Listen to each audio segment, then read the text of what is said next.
Hello everyone, my name is Saksham Dikshit and this is my channel Pentest Diaries. Today I like to discuss about new features app introduced by Microsoft, that is Windows Terminal. So before we start, let me introduce myself. I have been working in the security industry since 2010, an information security professional based out at Bangalore, India. Subsequently, I was employed in security role by bank and many other organizations. I use this channel as a means of organizing everything I have learned and want to learn, and as a way to share those things with others.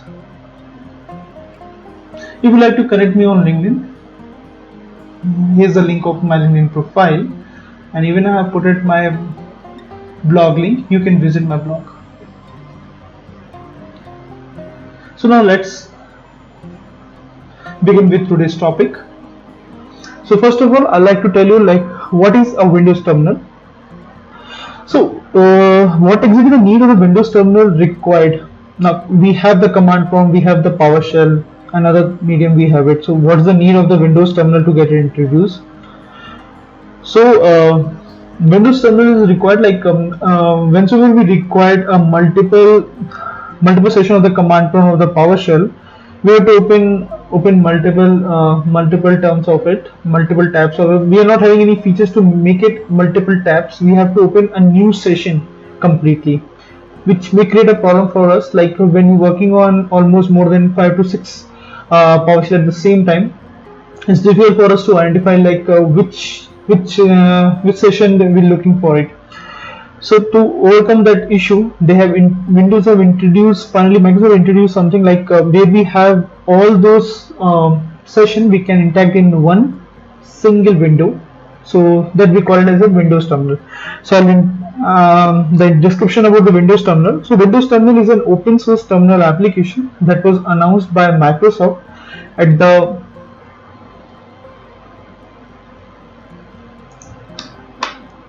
so you can see the window of the Windows terminal. It's look like this.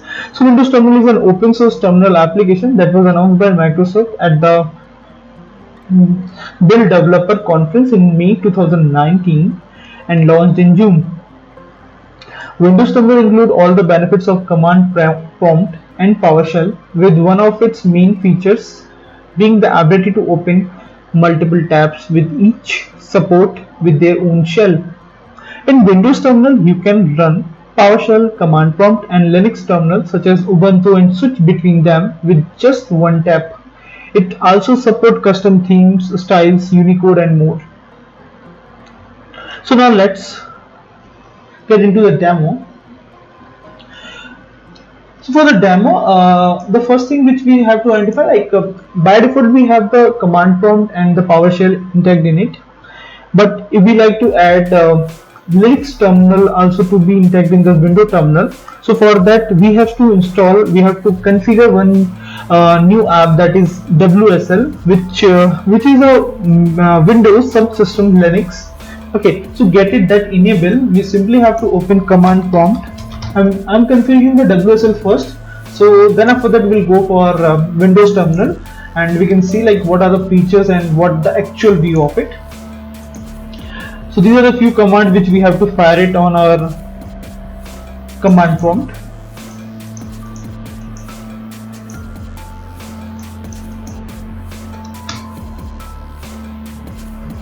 This will enable the feature of the WSL itself.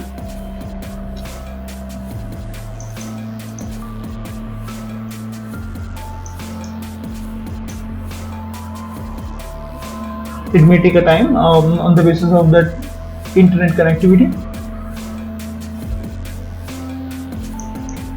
You can open another shell, it will take a longer time.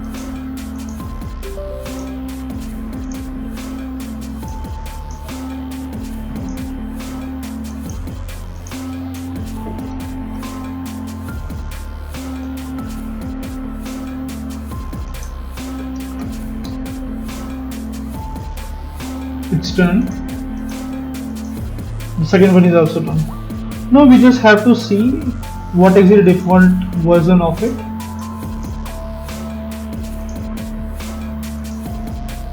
default version of WSL, we have to see the version.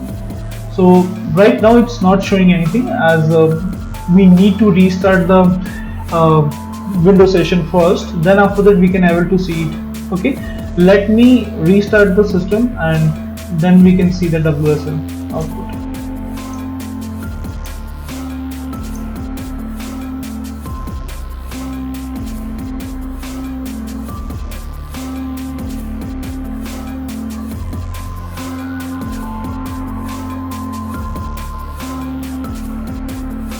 So in the meantime, I just want to explain few more features, like this will give us a benefit, like previously when we required a Windows terminal to be Ubuntu terminal or a Kali terminal to be get installed on our system, then at that time we have to open multiple apps, and on the basis that we can take a session of it.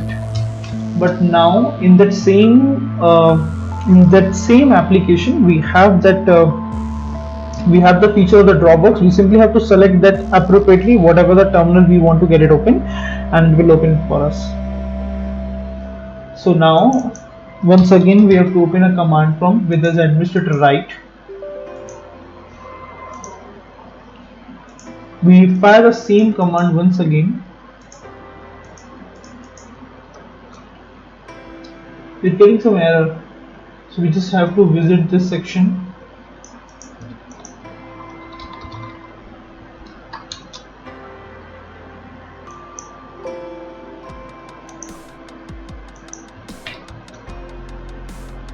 It may be a possibility it required the kernel to be get installed. Okay, so we will install that kernel.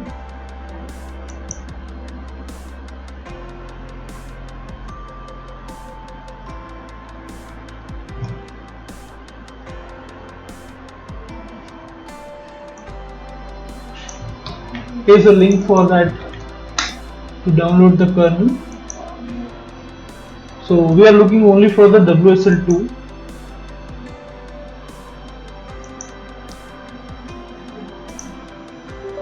Let it to get it installed.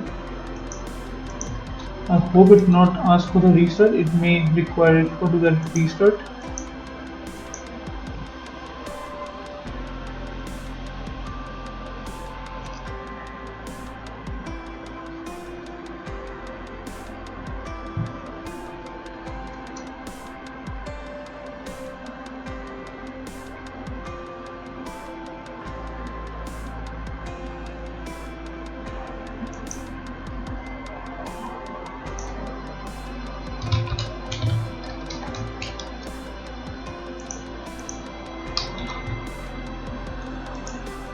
I hope this time that command should be working, otherwise we have to troubleshoot by some other way.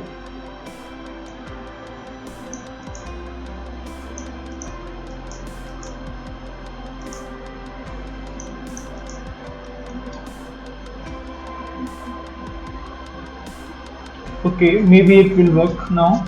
So we simply have to go for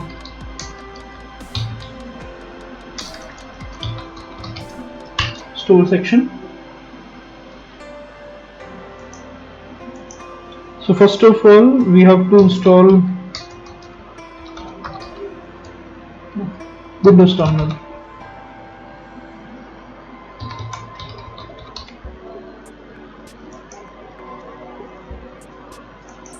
To click on the get, it may ask for the credential or something like this, but there is no need to put it that.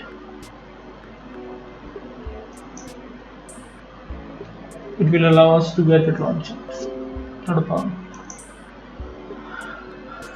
So you can see this is a Windows terminal application. Now our task is not yet completed. We have to install Ubuntu also.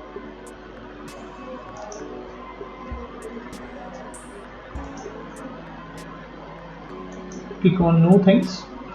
If you want to get it login, you can log in, but I don't require to get it login. That was a thing. I cancel it.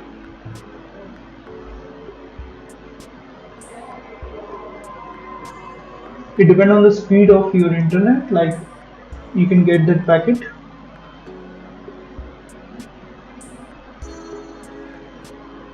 Once it's get completed, like In the meantime, I'll just explain you a few things. Like right now, I can say that it's a PowerShell session is open, and if I just want to open new session, that is command prompt, that will be open for me. So I can switch it very easily to each and every. Now let's configure this Ubuntu one. We have to configure that first on the app itself. Then after that, there is no need to open this application again and again. We can switch over from our Windows terminal very easily. It will take some time to get it load, and then we'll configure the credentials first, and then after that we can start using it. If you like to go ahead further with any other option, like if you're using a Kali Linux, so you can use Kali Linux. If you want to use any other Debian version, you can use it also. That's not a problem.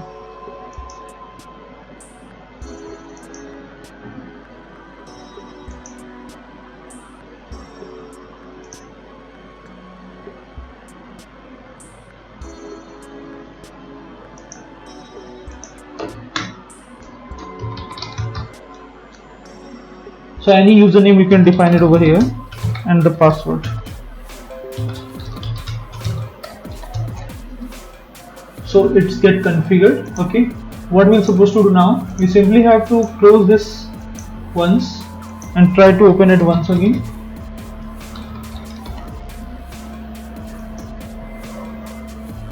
Okay, now when we click on this Dropbox, we get this option of Ubuntu.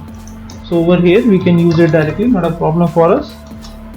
It's going it directly. There is no need to open the Ubuntu app and try to get it access. On the same session I can do command prompt also, and as I've already installed that Kali one also, so whenever I just get it configure the Kali Linux, I have the option in the Dropbox to execute the terminal of the Kali also. That's not at all a problem for me. So I think these are the only things I like to discuss it with you today. Thank you so much for watching this video. See you next time.